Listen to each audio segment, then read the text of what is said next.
Et bienvenue dans le podcast qui t'aide à identifier tes stratégies de motivation, d'intégrer et d'obtenir des résultats dans tous tes domaines de vie, que ce soit pour ton développement personnel, pour ton couple, tes relations avec tes enfants, ta performance au travail ou ton leadership dans tes relations sociales. Bien souvent, je m'interroge parce que dans un système où avoir de l'ambition, avoir de l'audace, se développer personnellement et professionnellement et gagner de l'argent est encore critiqué et bien sûr dénigré. Dans un monde où la culpabilité et la honte prennent le dessus sur l'enthousiasme et la joie de vivre, sur la volonté et la détermination, mon interrogation est comment nous devons choisir entre le sens et la réussite ? Comment devons-nous choisir entre l'authenticité et l'adaptation, entre la sincérité, l'estime de soi et le courage d'être soi ? Comment devons-nous choisir entre l'engagement et la réalisation, entre la vie de nos rêves et faire la différence dans la vie de milliers de personnes ?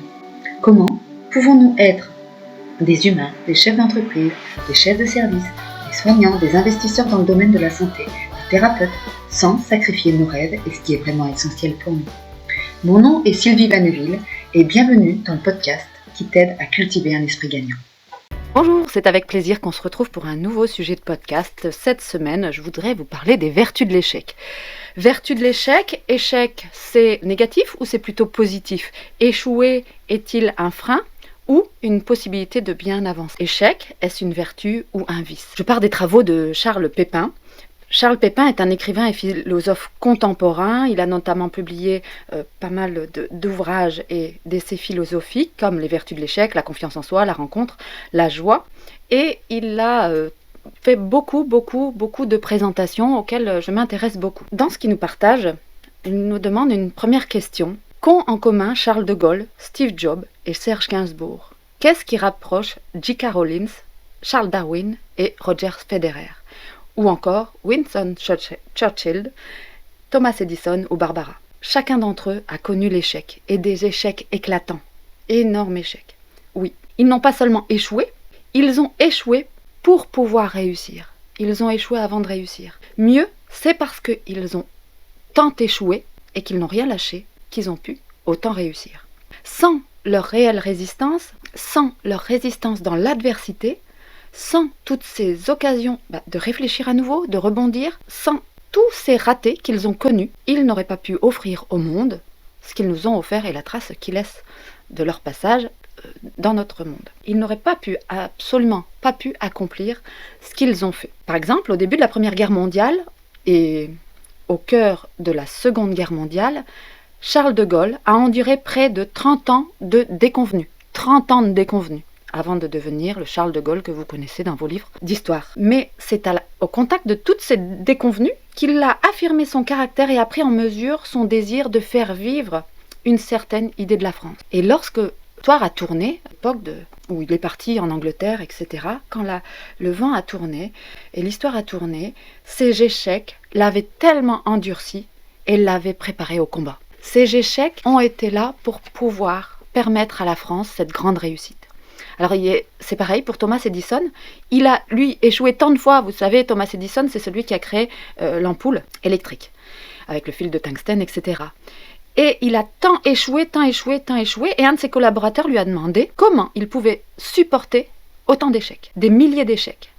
Et il a eu cette phrase très pertinente, je dirais, se rappelle à moi très souvent. Quand je suis dans des situations de difficulté, ça se rappelle à moi très souvent. Il répondra à son collaborateur « Je n'ai pas échoué des milliers de fois, j'ai réussi des milliers de tentatives qui n'ont pas fonctionné. » Thomas Edison, c'est un scientifique. Il sait qu'en tant que scientifique, on n'apprend qu'en se trompant.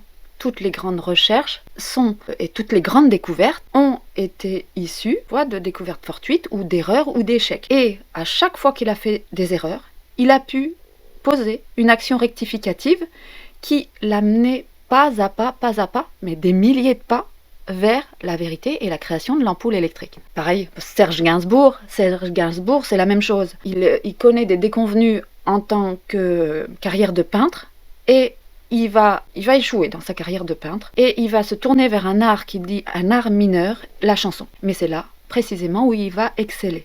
Et son talent d'auteur et d'interprète vont se révéler, mais c'est suite à cet échec, cette déconvenue, et il va être complètement, quand il arrive dans son travail d'auteur, complètement délivré de la pression, qu'il va pouvoir créer la patte Gainsbourg, cette patte qui se reconnaît dans ses textes, dans ses créations. C'est pareil.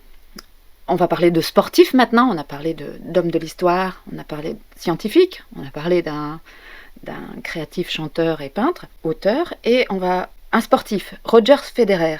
Roger Federer, il joue au tennis, il va échouer et adolescent, il va endurer ses échecs et il est très très connu. Moi je m'en souviens plus toute jeune, mais je me souviens de ces histoires de Roger Federer. Il a des colères qui le submergent. Il va jeter ses raquettes et à chaque fois il y avait des rediffusions à télé avec Roger Federer qui s'était mis en colère. Alors lui, il va jeter ses raquettes, etc. Et c'est durant ces années de grosse colère, de rage, qui va se construire et qui va devenir celui qui va devenir un des meilleurs joueurs de tous les temps. Sans lui, pour Roger Federer, sans cette somme de duels perdus et de moments d'abattement, il ne serait pas resté aussi longtemps numéro 1 mondial. Et son fair-play légendaire, son élégance facile, n'ont rien d'inné. Ils ont été conquis et n'en sont que plus beaux. Ils ont été conquis pas à pas, pour faire face à la colère, à la rage et à la dompter, pour faire de lui un vainqueur. Charles Darwin aussi, il a abandonné la médecine et la théologie, il s'est fait jeter, il n'a pas réussi les examens, et il va devenir un des grands chercheurs pour qui il va découvrir, et ses échecs d'étudiant vont le mener sur un voyage qui changera sa vie, et il va apporter les nouvelles idées du monde et de notre humanité. Barbara, elle va avoir des déconvenues sans arrêt quand elle est dans les cabarets. Ça va se fermer devant elle, les portes vont se fermer, mais elle va jamais abandonner.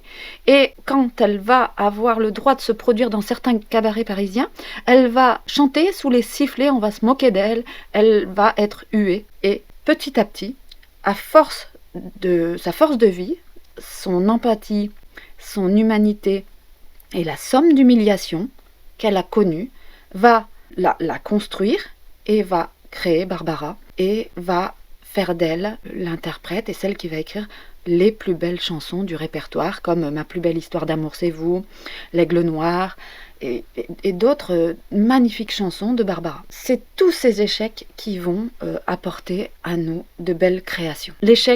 Sincèrement, l'échec est au cœur de nos vies. L'échec est au cœur de nos vies et il construit nos angoisses et nos réussites. Par contre, on peut voir l'échec comme un vice et on n'y arrivera jamais. Au premier échec, on abandonne ou on apprend de ses échecs. Ce que je voulais vous partager, là j'ai donné des exemples de personnes connues qui ont vécu des énormes échecs, mais nous aussi à notre hauteur d'humain, dans nos travaux, dans notre travail, dans nos réussites familiales, dans notre couple, ou avec nos enfants ou avec nos amis, nous rencontrons aussi des échecs. Moi, je vais vous partager une anecdote. C'est mon garçon Hugo. Alors, je vais vous partager une anecdote de maman. Mon garçon Hugo apprend très facilement et j'étais en conflit avec lui alors qu'il était en CE2. J'étais un peu en conflit avec lui parce que je ne le voyais jamais travailler. On est toutes des mamans comme ça, hein. On s'inquiète parce qu'on ne voit pas ses enfants travailler, comment ça se fait, tu ne vas pas réussir dans la vie si tu ne travailles pas, et si tu ne fais rien, et si tu n'apprends pas à l'école, voilà, des petits discours qu'on a, automatiques. Et je mets beaucoup la pression, et jusqu'au jour où je rencontre une psychologue, et je discute et j'échange pour Hugo, une psychologue scolaire, et elle me dit: Madame, laissez-le échouer. Ne dites rien, il a des acquis, il a des grosses facilités. La meilleure chose que vous puissiez faire pour votre garçon Hugo, laissez-le échouer. Échouez et vous réussirez. Et là, quand elle me dit ça, je me dis: oh sacré, la psychologue scolaire, merci. Elle me demande de laisser mon enfant rater. Ça fait chemin dans ma tête et je dis: bon d'accord, puisque j'étais en conflit, j'avais plus envie d'être en conflit, j'ai dit: je vais lâcher prise et je laisse faire. Et elle m'avait dit aussi ce petit enseignement: plus vite vous le laisserez se planter, mais pas une petite plantade, hein, une bien grande plantade, c'est-à-dire quand on se plante à l'école, c'est un 0, 1, 2, 3, 4, 5, enfin voilà, un truc bien énorme. Pas quelques points en moins par rapport à d'habitude, pas une petite appréciation, voilà, non. Il faut quelque chose de très gros pour se planter. Donc, je vais devoir prendre sur moi et attendre que mon enfant échoue, parce qu'elle me transmet plusieurs choses. Elle me dit: votre enfant, il apprendra beaucoup plus vite s'il échoue. Même si ça fait mal de les voir rater, il faut rater On n'est pas un raté quand on rate, mais il va apprendre beaucoup plus vite. Et plus vite, il va être confronté au fait qu'il n'a pas travaillé, etc., il va se prendre le mur. Plus vite, il va se remettre en question et il va pouvoir travailler pour lui. Et il n'attendra pas que sa maman derrière lui dise « T'as fait tes devoirs, t'as pris ton agenda, t'as noté tes devoirs, qu'est-ce que t'as comme devoir, t'as appris ta récitation ?» Ça, c'est très important, la récitation. Je vous le dirai pourquoi après dans la suite de l'histoire. Elle me dit aussi « Laisse échouer parce que l'erreur, il lui faudra l'erreur pour comprendre ce qui se passe. Et ça sera le seul moyen aussi, son erreur, comme prise de conscience. Et ça sera aussi le seul moyen pour qu'il puisse changer de comportement et changer sa façon de penser. Alors Hugo va aller à l'école tranquille et maman, Sylvie, moi, je vais devoir vraiment prendre sur moi. Parce qu'il va toujours être cool Raoul la vie, cool Raoul, c'est très bien, et j'ai l'impression qu'il ne travaille pas. Tout le CE2 se passe comme ça, le CM1, il se retrouve avec une enseignante exceptionnelle, et il est fou amoureux de son enseignante. D'ailleurs, moi, je commence à être un peu jalouse, parce que quand il rentre de l'école, après les classes de CM2, il rentre et il me dit « Oh, maman, tu verrais, madame !» Alors, il pouvait me détailler la tenue de sa maîtresse, tellement il en était tombé amoureux. Et moi, je me dis « Mais... » ça veut dire que madame, elle prend toute la place dans le cœur de mon garçon. Elle est plus importante que maman. Et oui, alors il a une enseignante en CM1 qui était passionnante et ultra positive. Donc imaginez bien, son année de CM1 se passe comme sur des roulettes. Il boit ses paroles en classe, il a envie d'être le meilleur, etc. Donc il passe une très bonne année de CM1 et ne va pas se planter du tout en CM1. Je vais devoir attendre le CM2. Alors mon enfant, il rentre en CM2. Et bon, moi je laisse faire, et puis voilà, je laisse rouler, et puis je sais qu'il y a ça, il faut laissez-le se planter. Il y a toujours cette petite phrase de la psychologue scolaire qui est, et je me dis, mais c'est bien long d'attendre. Et oui, parfois l'attente est longue, et il va se planter. Alors comment je vais le savoir qu'il va se planter? C'est un enseignant va venir directement droit vers moi et me dire, Madame Vanneville, vous ne vous occupez pas de votre enfant, il ne travaille pas à l'école. Ah, là, dans mon esprit, je ne dis rien, mais je pense que j'affiche un sourire. Alors là, je pense que mon sourire peut être traduit par je me moque de ce que dit l'enseignant, la figure d'autorité. Et moi, je me dis, ah, enfin, yes, on y est. Il s'est planté. Il a pris le mur. Hugo a pris le mur et il s'est planté. Voilà, et je me dis, yes, enfin, on y est. Ouf. Il va pouvoir apprendre, comprendre, il va prendre conscience et il va changer son comportement, Hugo. Sauf que l'enseignant n'est pas ouvert à ça, n'a pas compris cette stratégie d'apprentissage et il me met en faute, en cause. Comme quoi, je ne suis pas une bonne maman, je ne suis pas mes enfants, etc. Surtout qu'à l'époque, quand ça se produit ceci, moi je prends beaucoup la parole en public, je fais des discours, je suis adjointe de mairie pour un village, un petit village, beaucoup d'investissements. Et je passe beaucoup de temps à l'extérieur de chez moi et je passe beaucoup de temps en représentation pour ma commune. Je passe beaucoup de temps, et ça c'est visible, chacun peut voir que je suis au vœu du maire, je suis dans d'autres villages, l'élaboration des PLUI, etc. Je suis sur plein de dossiers avec 3 communes qui sont en RPI. Donc c'est vrai que j'ai du temps à la maison avec mes enfants, je gère mon temps. Je gère mon temps de travail aussi, dans mon métier d'imagerie médicale à l'époque, et je gère aussi ce temps communal, et en même temps, j'ai un enseignant qui arrive droit vers moi, et moi je me dis, enfin, Yahoo, on est arrivé à l'échec d'Hugo pour qu'il puisse comprendre. Pour moi, c'est assez difficile de recevoir cette critique extérieure. Alors j'essaie de lui dire, mais oui, j'attendais ce moment depuis longtemps. Mais il ne comprend pas, il n'est pas ouvert à ça, il n'est pas ouvert à la psychologie et de l'échec. Pour lui, on doit toujours réussir. Bon, c'est une façon de voir d'un enseignant, c'est des anciennes normes, c'est d'être toujours dans le sillon, toujours dans la réussite et de ne pas proposer à l'enfant de pouvoir se planter pour pouvoir se remettre en question. C'est ok pour moi, il n'y a pas de souci avec ça. Moi, l'important, c'était l'enseignement que je voulais apporter à mon enfant. Et dans son échec, en CM2, donc en CM2 aujourd'hui, je vous le dirai juste après, à la fin, je ne vais pas vous spoiler le podcast pour vous dire les résultats ensuite, mais en CM2, donc Hugo va apprendre de son échec et il apprendra beaucoup plus vite, plus que les longs discours que je pouvais faire. Il faut apprendre, il faut travailler, il faut faire du temps de travail à lire tes exercices ou tes récitations. Hugo va se planter sur le dormeur du Val. Alors il a une très grande capacité de retenir toutes les informations en classe, mais sauf que le dormeur du Val, si vous ne l'apprenez pas, vous ne pouvez pas le restituer. Il ne va pas pouvoir le restituer, donc il aura un phénoménal 0. Phénoménal, et Dieu merci, un très beau 0, merci. Il n'aura rien appris, Hugo, et va se retrouver sans pouvoir émettre un seul mot. Alors Hugo va être très très surpris de me voir houspiller, de me faire houspiller en public, que sa maman se fasse houspiller en public.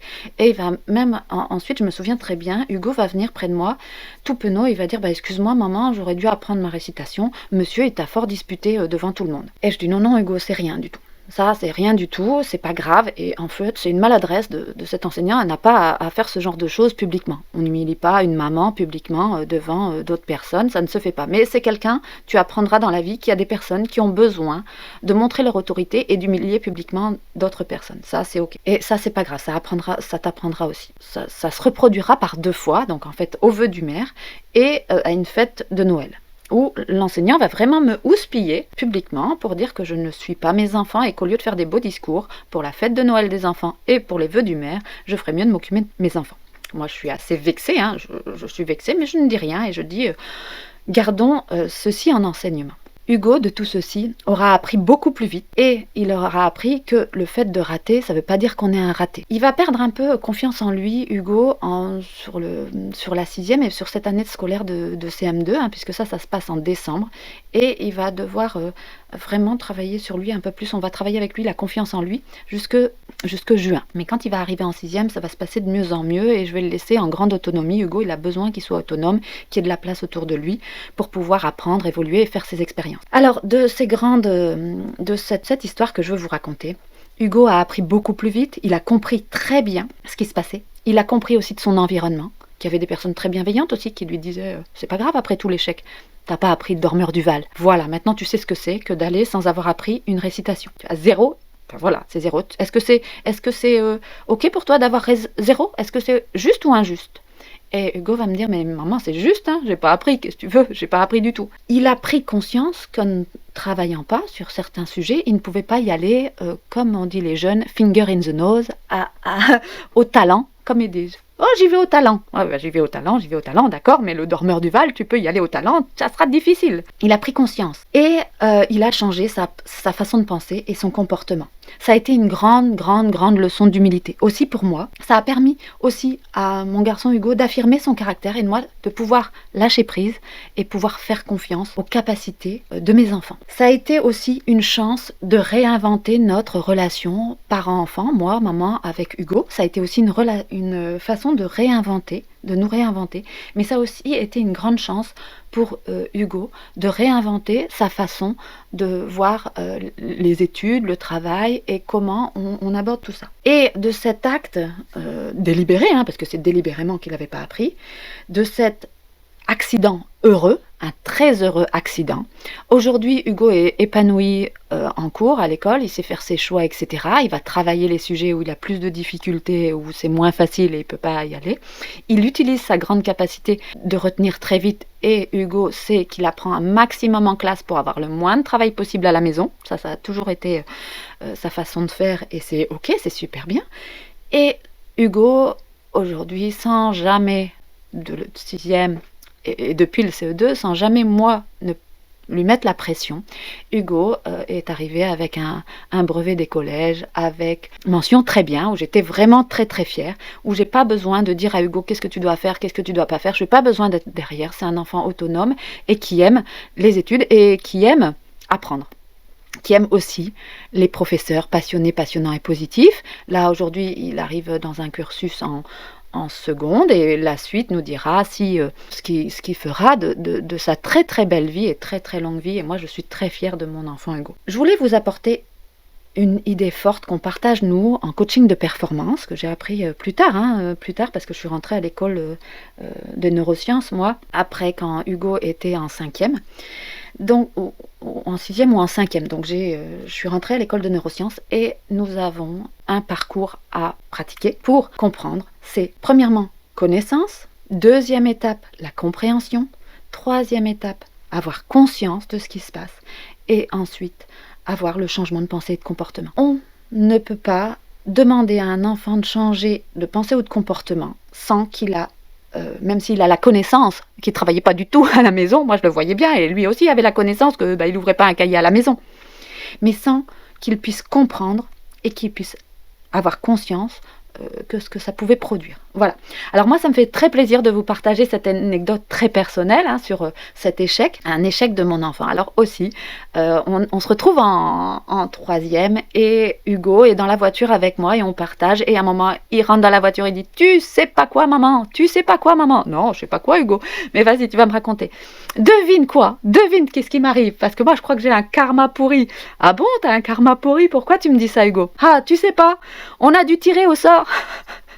On a dû tirer au sort un texte, etc. Devine ce que moi j'ai tiré au sort sur 50 textes. Je vous le donne en 1000.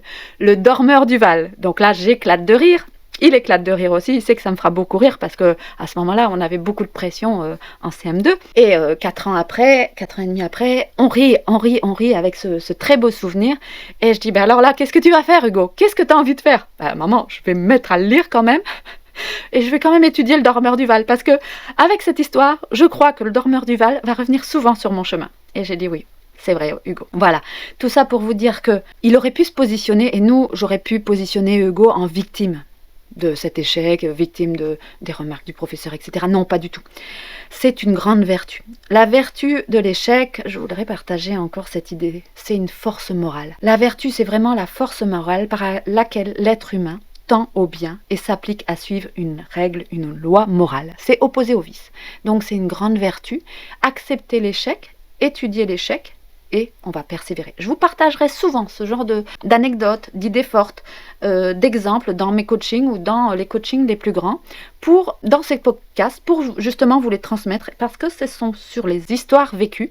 Je vous parlerai de Nadal, de Federer, bien sûr, de Gasquet. Ce qui me fait plaisir, c'est que j'en parlais, je fais aussi du traitement de cancer, je participe au traitement de cancer certains jours de la semaine, et je rencontre un joueur de tennis, je lui fais un petit clin d'œil, et bien sûr, quand je réalise son traitement, on parle de Gasquet, Nadal, Federer, etc. Et c'est un bon moment d'échange. Et oui, tous ces joueurs ont connu des fabuleux échecs avant de connaître leur grande réussite. Je vous souhaite une bonne semaine. On se retrouve, nous, mercredi prochain pour un prochain podcast. C'est avec plaisir que je vous transmets ces apports. Et gardez-vous en santé, dans la bienveillance et gardez la gagne, les gagnants. À très vite. Bye bye. Voilà pour ce podcast de la semaine. Pour chaque mercredi, une nouvelle publication de podcast. Et c'est un plaisir que je partage avec vous. Pour aller plus loin et pour travailler plus en profondeur, vous avez la possibilité de rejoindre le programme Esprit Gagnant en cliquant sur le lien dans la description, ci-dessous. C'est un programme qui vous aide à avancer pour garder un esprit gagnant malgré l'adversité. Vous allez avoir des lives tous les 15 jours pour avancer sur votre mindset. Mindset, c'est l'état d'esprit. Sur des sujets de la semaine ou de la quinzaine, on va travailler ces différents sujets avec des exercices et on va approfondir toujours plus avec des exercices en PNL, en neurosciences, en thérapie comportementale. En introspection, on va avancer sur vous-même pour vous garder un esprit gagnant et récolter le fruit de vos réussites. Je le rappelle souvent, nous récoltons ce que nous semons. C'est une loi de la nature et certes une loi de l'attraction. À très vite, on se retrouve sur le prochain podcast dans une semaine, mercredi prochain. Bye.